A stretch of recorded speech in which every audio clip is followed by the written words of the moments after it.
అందరికీ నమస్కారం అండి. అందరికీ సత్యసాయిబాబా శత జయంతి శుభాకాంక్షలు. అసలు సత్యసాయిబాబు గారు అంటే ఎవరు? ఆయన మనిషా లేకపోతే దేవుడా? ఇన్ని లక్షల మంది భక్తులు ఆయనకి ఎలా వచ్చారు? పెద్ద పెద్ద సెలబ్రిటీస్, దేశ ప్రధానులు, క్రికెట్ ప్లేయర్స్, ఇండస్ట్రియలిస్ట్ వీళ్ళందరూ కూడా ఆయన పాదాల చెంతకు రావడానికి గల కారణాలు ఏంటి అని నేను ఈ మధ్య చూసి ఆయన గురించి తెలుసుకోవాలని ఆయన గురించి చర్చ చేయడం జరిగింది. 1926 నవంబర్ 23న పుట్టపర్తిలో సత్యనారాయణ రాజుగా పుట్టిన అతను సత్య సాయిబాబాగా ఎలా కన్వర్ట్ అయ్యారు? ఆయనలో ఇంత గొప్ప గుణాలు ఎలాగొచ్చాయి? ఆయనే ఒక దైవాంశ సంభూతుడిగా ఎలా ప్రకటించుకున్నారు అనే అంశాల గురించి ఇప్పుడు మనం మాట్లాడుకుందాం. సత్యనారాయణ రాజు అనే సత్యసాయిబాబు గారు 14వ ఏట నేను షిరిడీ సాయిబాబా పునర్జన్మనని ప్రకటించుకోవడం జరిగింది. తర్వాత మెల్లమెల్లగా ప్రచారం జరిగి ఆయనకి ప్రపంచవ్యాప్తంగా లక్షలాది మంది భక్తులు ఏర్పడ్డారు. ఈ లక్షలాది మంది భక్తుల్లో కేవలం ఒక మతానికి చెందిన వ్యక్తులు కాకుండా హిందూ, ముస్లిం, క్రిస్టియన్స్ కూడా ఉండడం చాలా ఆశ్చర్యకరమైనటువంటి విషయమే. సనాతన ధర్మం గురించి ప్రపంచవ్యాప్తంగా గొప్పగా చెప్తూ ఏ మతానికి కూడా ప్రచారం చేయకుండా మనిషి ప్రేమతో బతకాలి, 10 మందికి ప్రేమను పంచాలి, సేవ చేయాలి అనే ఒక దృఢమైన సంకల్పంతో ఆయన జీవితం గడిచిందని ఆయన చరిత్ర చదువుకున్న తర్వాత నాకు తెలిసింది. ఆయన గొప్ప సంఘ సేవకుడు అని చెప్పడానికి ఆయన చేసినటువంటి ఎన్నో సేవా కార్యక్రమాలు మన కళ్ళ ముందే ఉన్నాయి. ఆయన చనిపోయిన తర్వాత కూడా ఆయన్ని పూజించే భక్తులు ఎవరైతే ఉన్నారో, లేకపోతే అనుసరించే వ్యక్తులు ఎవరైతే ఉన్నారో, ఈనాటికి కూడా సత్యసాయిబాబా ట్రస్ట్ ద్వారా ఎన్నో లక్షల మందికి విద్య, వైద్య, కనీస వసతి సదుపాయాలు, తాగునీటి సదుపాయాలు సమకూరుస్తున్నారంటే ఆయన ఆశయం ఎంత గొప్పదో మనం నిజంగా ఒకసారి మనం తెలుసుకోవచ్చు. అయితే ఆయన చేసినటువంటి కార్యక్రమాలు ఏంటి అనేది మనం చూడవచ్చు.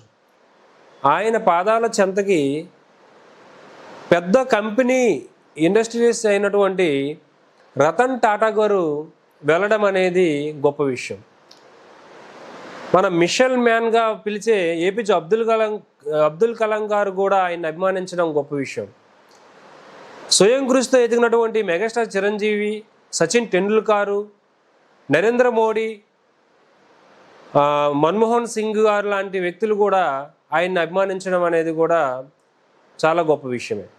ఇలాంటి వ్యక్తులందరూ ఎందుకు ఆయన్ని అభిమానిస్తున్నారు అనుకుంటే, ఆయన దైవ స్వరూపులు అని అభిమానిస్తున్నారు అన్నదానికంటే ఆయన సేవ, గొప్ప మానవతావాది, సేవా తత్పరత కలిగిన వ్యక్తి అని మనం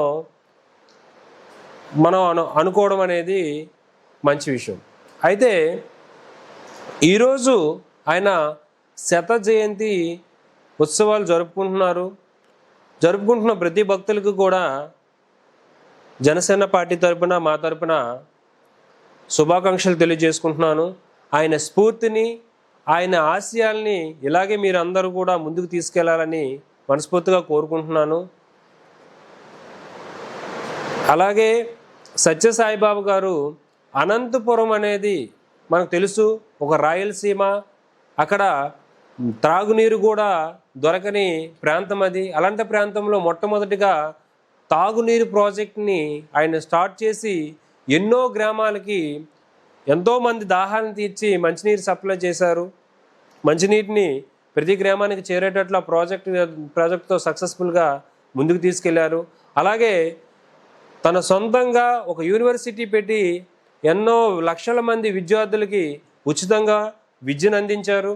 సొంత హాస్పిటల్స్లో అత్యాధునిక టెక్నాలజీతో కూడుకున్నటువంటి మంచి వైద్యాన్ని ఉచితంగా అందజేస్తున్నారు.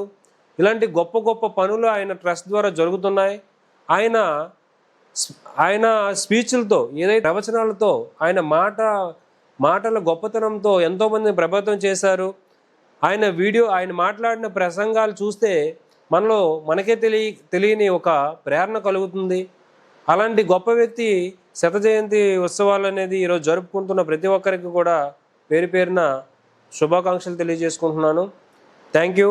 సత్యసాయిబాబా భక్తులు ఎవరైతే ఉన్నారో వాళ్ళందరూ కూడాను ఆయన ట్రస్టుల ద్వారా కానీ ఆయన ద్వారా కానీ ఏమైనా లబ్ధి పొందిన వాళ్ళు ఎవరైనా ఈ వీడియో చూస్తే కిందని మీరు ఏ రకంగా అయినా లబ్ధి పొందారనేది కామెంట్ చేయండి.